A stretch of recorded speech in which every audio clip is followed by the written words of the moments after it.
Now, love is the same way.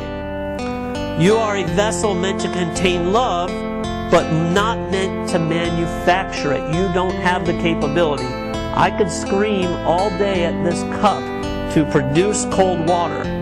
It cannot. It can hold cold water, but it needs another source to bring cold water. You are this vessel. A little simple illustration, and I probably shouldn't have worn a white shirt today.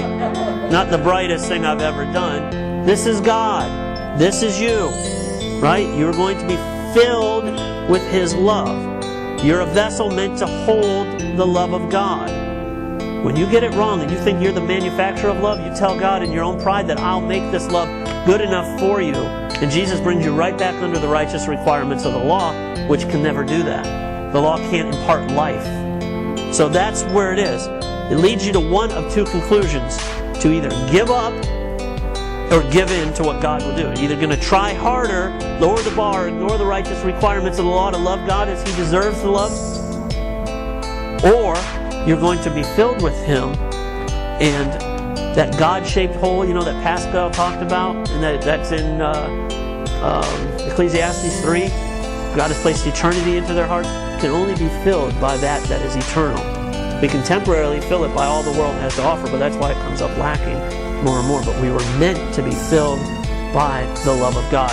Now, let me show you where it says that in the Scripture, because this is very important. It's a lot of conjecture unless I can show you where it says this in the Scripture. So let's look at a couple of examples. 1 John 4 is where you'll find, I think, some of the most complete examples of this. Beloved, let us love one another. Okay, I'm with you. All right, let's keep in the second commandment. Let us love one another, for love is from God. That word "from" in the Greek is actually out of. It's ekkaleo. It's out of God.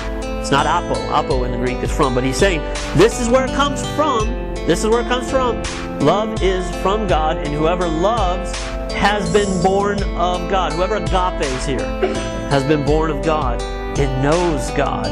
Anyone who does not love does not know God, because God's very nature is love. God's very nature is love.